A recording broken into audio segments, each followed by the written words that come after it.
News CNN.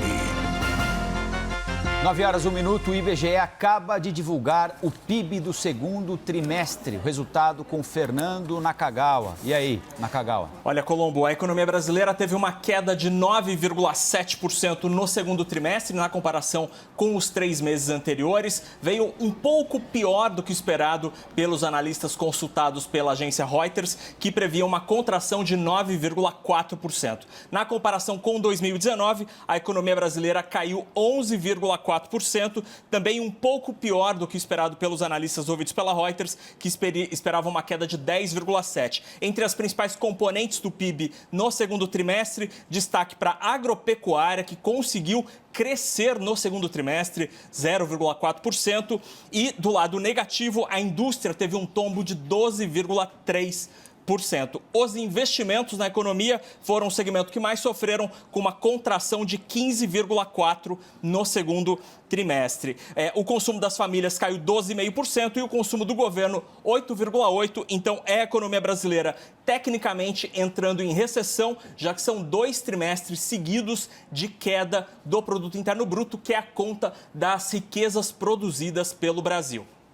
E nós vamos falar sobre esses números divulgados agora com o Sérgio Vale, que é economista-chefe da MB Associados. Sérgio, obrigado pela entrevista aqui para a CNN. Eu queria que você inicialmente fizesse uma análise desses resultados divulgados agora pelo IBGE e trazidos para a gente pelo Fernando Nakagawa aqui na CNN. Bom dia. Bom dia a todos. Olha, o resultado de fato foi dentro do esperado, né? Uma queda de 9,7%, a queda no interanual de 11,4%, foi mais ou menos dentro do que a média de mercado estava esperando. Eu acho que apesar de ser um número muito ruim em si, a queda é muito forte, tem um lado positivo desse número, que é o seguinte: no começo do segundo trimestre, especialmente ali em abril, a expectativa era muito negativa. A gente ia entrar no período longo de quarentena, a gente não tinha certeza exatamente quais os auxílios que o governo ia conseguir dar, a gente não sabia como ia ser exatamente o impacto na economia. Então, havia uma expectativa muito forte de uma deterioração mais intensa na economia. Não era incomum a gente ver o segundo trimestre nas estimativas de quedas de 15% a 20% no segundo trimestre contra o primeiro trimestre. Então, no final, acabou sendo um resultado em que, pese ser muito ruim por si só, melhora um pouco do que se imaginava a princípio. Isso também ajuda nas expectativas do ano, né? A gente entrou em abril com expectativa mais forte de queda para esse ano. Não era incomum também a gente ver quedas de PIB de 9%, 10% aparecendo, e a gente agora está com uma média de PIB de queda esse ano em torno de 5%, um pouco mais, um pouco menos. A gente está esperando 5,3%. Então, assim, foi um segundo trimestre que assustou muito no início e começou a melhorar ao longo dele e terminou em junho com resultados bem melhores do que se imaginava a princípio.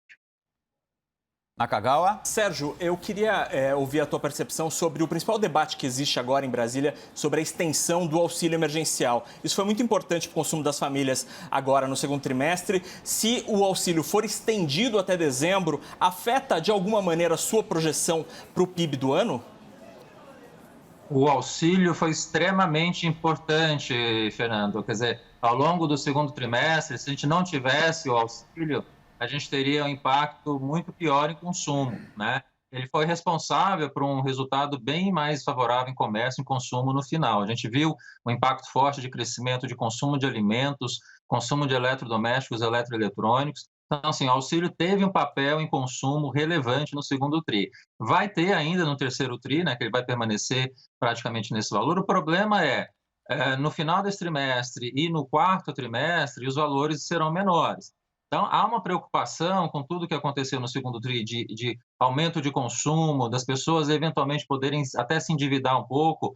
A gente tem que ter uma preocupação no quarto trimestre com essa perda de renda que vai ter, né? Vai sair de 600 para algo em torno de 300, muito provavelmente, e essa perda relativa de consumo de renda que a gente vai ter pode ter um impacto, sim, em consumo e varejo. Tanto que a gente está esperando no quarto trimestre uma queda um pouco pior do que se imaginava a princípio para comércio e para varejo, e para consumo, justamente por conta desse impacto do auxílio emergencial menor. E para o ano que vem, a gente precisa acompanhar também. O auxílio vai ser ainda menor, né, o Renda Brasil, que ainda não está definido, e provavelmente a gente vai ter um impacto adicional quando a gente comparar com os números desse ano.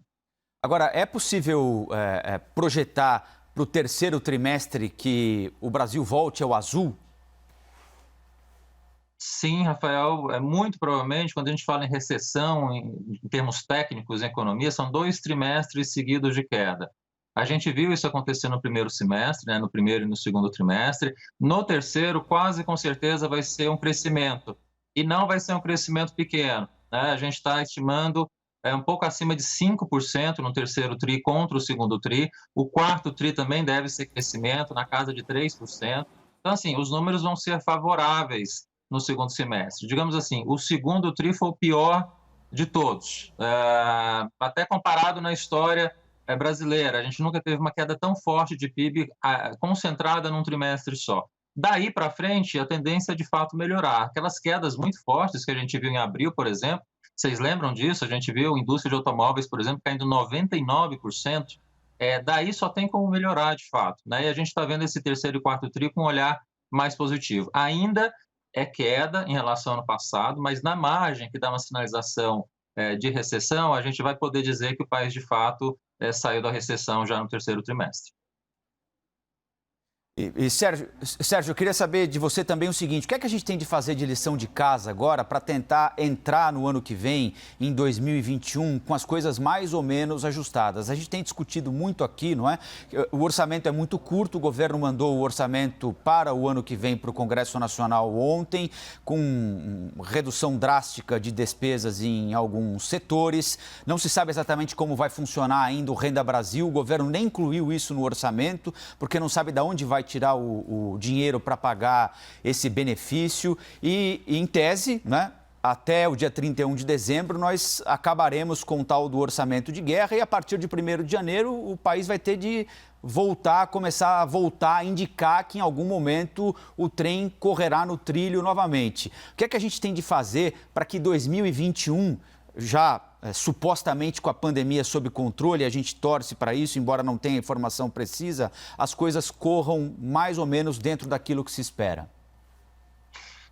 Então, Rafael, Fernando, a gente está no momento agora, infelizmente, na economia brasileira de novo, parece que a gente tinha superado lá atrás, no passado. Que é o quê? A gente, de novo, tem que discutir e equacionar a estabilidade macroeconômica no país, né?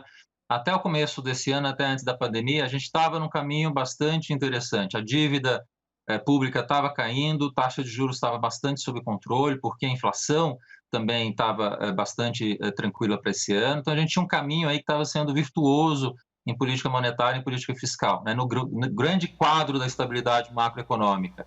Mas o que a gente vê agora é um crescimento muito forte da dívida e do déficit por conta da pandemia, que precisa ser equacionado. Então, assim, o governo deu um primeiro sinal ontem com o orçamento, mas há muitos flancos abertos ainda, especialmente a questão da regra do teto e como é que você vai equacionar e colocar o Renda Brasil e como é que você vai fazer os cortes que estão sinalizados lá.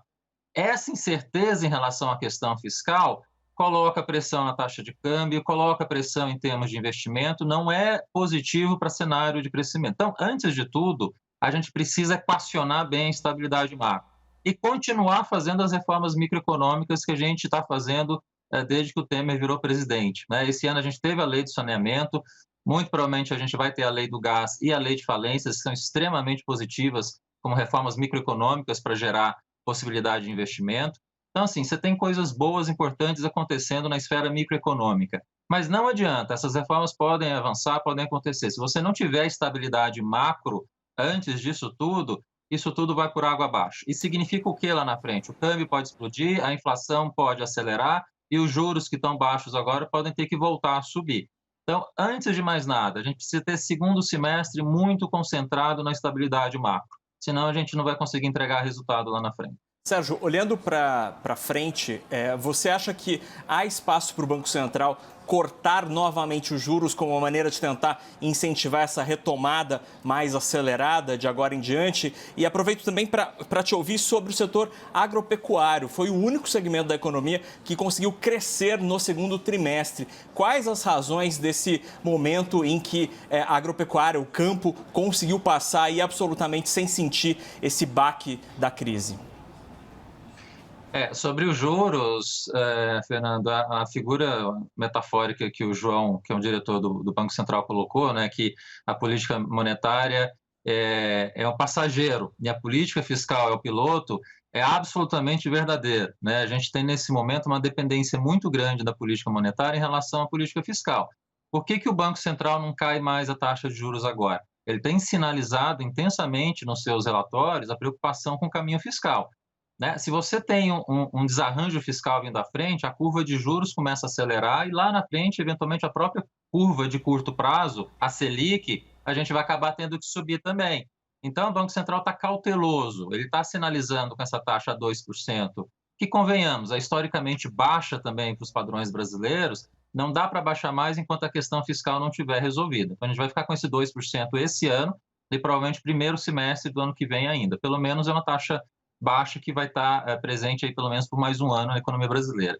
E quanto à questão do agro, Fernando, a gente está falando do setor que foi o setor ganhador no primeiro semestre. Teve um ganho de renda de 22% esperado para esse ano, que nunca teve em outros momentos na história.